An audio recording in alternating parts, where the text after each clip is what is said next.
2025 ఐపీఎల్లో ఢిల్లీ పని అయిపోయింది. కానీ పంజాబ్కు చాలా మంచి లక్కీ ఛాన్స్ ఉందన్నమాట. అదేంటి అంటే టాప్ 2 పొజిషన్స్లో ఉండడానికి వాళ్ళకు ఇంకా చాలా ఛాన్స్ ఉంది. ఎందుకంటే ఇంకా 2 మ్యాచ్లు ఉన్నాయి. వాళ్ళ దగ్గర ప్రెజెంట్ 17 పాయింట్స్ ఉన్నాయన్నమాట.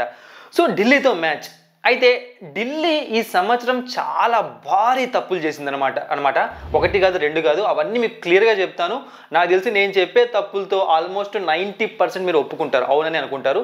సో ఆ తప్పులు ఏంటో డిస్కస్ చేద్దాము. సో ఢిల్లీ పని అయిపోయింది, ఆల్రెడీ చెప్పాను. So Punjab versus Delhi Capitals match. ఈ మ్యాచ్ చూసాము అంటే సవాయి మాన్సింగ్ స్టేడియం జరగబోతోంది. మ్యాచ్ నెంబర్ 66 మే 24 ఇండియన్ టైమింగ్స్ ప్రకారం 7:30కి. ఫస్ట్ మనం పిచ్ రిపోర్ట్ చూసాము అంటే సవాయి మాన్సింగ్ స్టేడియంది చాలా మంచి బ్యాటింగ్ వికెట్ అనమాట. రీసెంట్గా ఇక్కడ జరిగిన ఒక మ్యాచ్లో కూడా 200 అబోవ్ స్కోర్స్ వచ్చాయి. అండ్ ఈ గ్రౌండ్లో మామూలుగా అయితే ఆ మ్యాచ్కు ముందు వరకు నేను 180 to 200 అనుకునేవాడిని. బట్ 200 అబోవ్ స్కోర్ పాసిబుల్ అవుతుంది. బట్ ఇప్పటికీ కూడా ఆ పిచ్ అనేది సేమ్ పిచ్ వాడకపోవచ్చు, వేరే పిచ్ వాడితే 180 to 200 అనేది పార్ స్కోరు. అంటే ఫస్ట్ బ్యాటింగ్ చేసి 180 నుంచి 200 వరకు రన్స్ చేస్తే మ్యాచ్ గెలవడానికి అవకాశాలు ఉంటాయి. ఇక బౌలింగ్ చూసాము అంటే ఇనీషియల్గా పేస్ బౌలర్స్కి అనుకూలిస్తుంది. ఆ పేస్ బౌలర్స్కి కూడా ఎలా అనుకూలిస్తుంది అంటే ఒక బౌన్స్ ఉంటుంది అనమాట. ఆ బౌన్స్ వల్ల హెల్ప్, అంటే ఆ బౌన్స్ హెల్ప్ తీసుకుంటే బౌన్సర్స్, పేస్ బౌలర్స్ వాళ్ళకి యూజ్ అవుతుంది. ఇక స్పిన్నర్స్ అన్న వాళ్ళు గేమ్ మధ్యలో వస్తారు. స్టార్టింగ్లో అంత ఈజీగా సపోర్ట్ చేయదు. గేమ్ ముందుకు వెళ్ళే కొద్దీ స్పిన్నర్స్ అన్న వాళ్ళు ఇక్కడ వర్కౌట్ అవుతుంది. ఇలా ఉంటుంది ఈ పిచ్ అన్నది.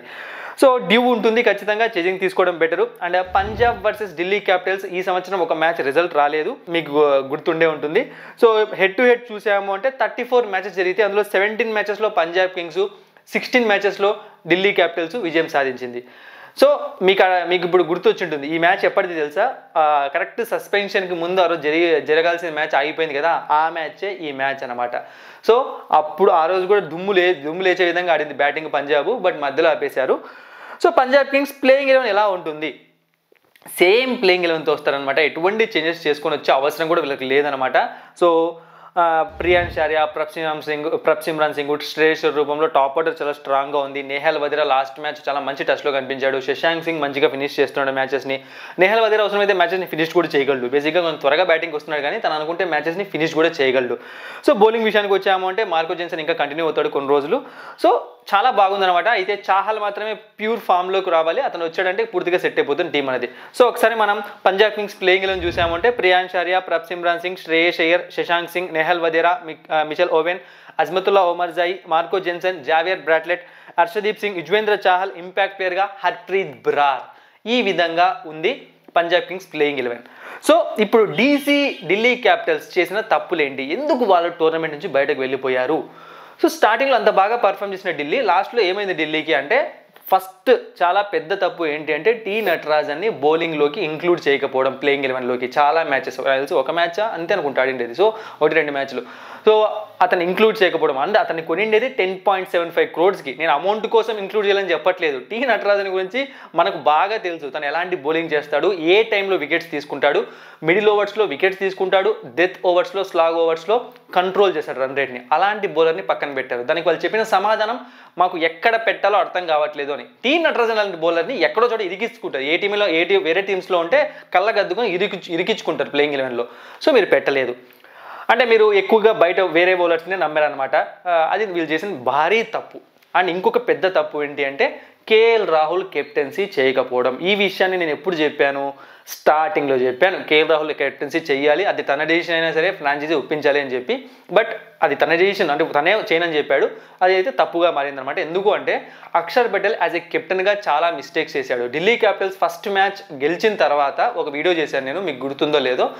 సో ఆ మ్యాచ్లో తను చేసిన ఒక చిన్న తప్పు చెప్పాను. సో అలా తప్పులు చేస్తూనే ఉన్నాడు. కానీ ప్రతి మ్యాచ్లో, ప్రతి వీడియోలో నేను అక్షర్ పటేల్ తప్పు చేస్తున్నాడు అంటే మీకు కూడా బోర్ కొడుతుంది అనమాట. లేకుంటే ఇది అక్షర్ పటేల్కి నెగిటివ్గా మాట్లాడుతున్నాం అనుకుంటారు. సో తను చేసిన తప్పులు 2-3 చెప్తాను సింపుల్గా. ఫస్ట్ తప్పు ఏంటి అంటే కుల్దీప్ యాదవ్ని చాలా లేట్గా బౌలింగ్ తీసుకొని రావడం. మీరు చూసారంటే నంబర్ ఆఫ్ మ్యాచెస్లో, 1-2 మ్యాచ్లు కాదు, నంబర్ ఆఫ్ మ్యాచెస్లో తను చాలా లేట్గా బౌలింగ్ తీసుకొని వస్తున్నాడు. ఆ స్ట్రాటజీ ఏంటి ఎవరికి అర్థం కావట్లేదు. వాళ్ళ గన్ బౌలరు, వికెట్స్ తీసుకునే బౌలరు తనని లేట్గా తీసుకొని రావడం బౌలింగ్కి. అండ్ ఇంకొక మ్యాచ్లో నాకు బాగా గుర్తుంది, అగైనెస్ట్ ఎవరి టీమో గుర్తులేదు, కానీ ఆ మ్యాచ్లో అక్షర్ పటేల్ ఒక ఓవర్ బౌలింగ్ చేశాడు. ఆ ఓవర్లో తను చాలా అద్భుతంగా బౌలింగ్ చేశాడు. less than 7 runs, 6 runs, 8 runs ఏమో ఇచ్చాడు. అంటే ఎకానమీ మెయింటైన్ కరెక్ట్గానే ఉంది. ఆ తర్వాత వచ్చిన బ్యాట్స్మెన్స్ పిచ్చగొట్టుడు కొడుతున్నారు. అప్పుడు తను మాత్రం బౌలింగ్కి రావట్లేదు. ఉన్న అందరినీ యూజ్ చేస్తున్నాడు, ఫాస్ట్ బౌలర్స్ని యూజ్ చేస్తున్నాడు, స్పిన్నర్స్ని యూజ్ చేస్తున్నాడు, కానీ తను మాత్రం రావట్లేదు. అంటే కొంతమంది నాకు చెప్పిన సమాధానం అడిగితే వాళ్ళు ఏం చెప్తారంటే సమాధానము ఆ సైడ్ లెఫ్ట్ హ్యాండ్ బ్యాట్స్మెన్ ఉన్నాడు అందుకే రాలేదేమో అంటారు. నేనేమంటాను అంటే ఒకవేళ అక్షర్ పటేల్ అక్కడ కాకుండా ఇంకొకరు కెప్టెన్గా ఉంటే అక్షర్ పటేల్ని యూజ్ చేసేవాళ్ళు. అంటే ట్రై చేయాలి కదా, ఒక 6 బాల్ బౌలింగ్ చేస్తేనే కదా తెలిసింది అతను అవతల ఎండ్లో అతను కొడతాడు లేదు. ఎందుకంటే అక్షర్ పటేల్ గల్లీ బౌలర్ కాదు కదా, ఇంటర్నేషనల్ బౌలరు, ఖచ్చితంగా ఇబ్బంది పెట్టగలిగే బౌలర్. లెఫ్ట్ హ్యాండర్స్కే రైట్ హ్యాండర్స్నే వికెట్ తీసుకుంటాం, లెఫ్ట్ హ్యాండర్స్ తీయలేను అనే బౌలర్ కాదు. టెస్ట్ ఫార్మాట్లో కూడా వికెట్స్ తీసుకునే బౌలర్. అలాంటి బౌలర్ బౌలింగ్ చేయలేదు, ఒక మ్యాచ్ జరగలేదు, ఇట్లా కొన్ని నెంబర్ ఆఫ్ మ్యాచెస్లో. మరి తర్వాత తను చేంజ్ అయ్యాడు, ఓవర్స్ త్వరగా కంప్లీట్ కూడా చేశాడు. సో ఇది ఇంకొక తప్పు బ్యాటింగ్ ఆర్డర్లో. ఎప్పుడు ట్రిస్టన్ స్టబ్స్ని లేట్గా పంపించడం, తను త్వరగా బ్యాటింగ్కి రావడం. Tristan Stubbs compare to Akshar Patel చాలా మంచి బ్యాట్స్మెన్.